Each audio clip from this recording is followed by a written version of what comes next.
பொதுமக்கள் பாராட்டை பெற்ற கவுன்சிலர் பிரபாசங்கரி பொன்னையா பாண்டியன் ரூபாய் 7.5 லட்சத்தில் 3 சிறிய மேல்நிலை நீர்த்தேக்க தொட்டிகள் திறப்பு.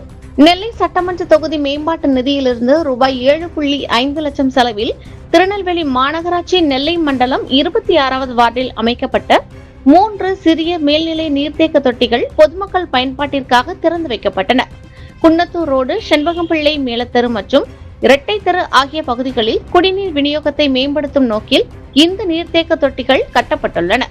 இதன் மூலம் அப்பகுதி மக்களுக்கு சீரான குடிநீர் விநியோகம் கிடைக்கும் என்பதால் பொதுமக்கள் மகிழ்ச்சி அடைந்தனர். திறப்பு விழாவில் 26வது வார்டு திமுக கவுன்சிலரும் மாநில மகளிர் அணி இணை செயலாளருமான பிரபாசங்கரி பொன்னையா பாண்டியன் கலந்து கொண்டு நீர்த்தேக்க தொட்டிகளை பொதுமக்கள் பயன்பாட்டிற்கு திறந்து வைத்தார். நீண்ட காலமாக குடிநீர் வசதியை மேம்படுத்த வேண்டும் என்ற மக்களின் கோரிக்கையை நிறைவேற்றியதற்காக கவுன்சிலர் பிரபாசங்கரி பொன்னையா பாண்டியனுக்கு அப்பகுதி பொதுமக்கள் மனமார்ந்த நன்றியையும் பாராட்டுகளையும் தெரிவித்தனர். மேலும் மக்கள் தேவைகளை உடனுக்குடன் அறிந்து அவற்றை நிறைவேற்றும் அவரது சேவை மனப்பான்மையை பலரும் வெகுவாக பாராட்டினர்.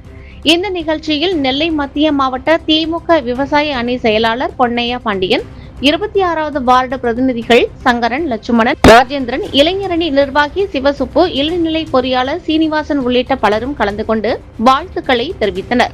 நிகழ்ச்சியின் நிறைவில் பொதுமக்கள் 26வது வார்டின் அடிப்படை வசதிகளை தொடர்ந்து மேம்படுத்தி வரும் கவுன்சிலர் பிரபாசங்கரி பொன்னையா பாண்டியனின் மக்கள் நலப்பணிகள் மேலும் தொடர வேண்டும் என பாராட்டு தெரிவித்து அவருக்கு பொன்னாடை அணிவித்து வாழ்த்து தெரிவித்தனர்.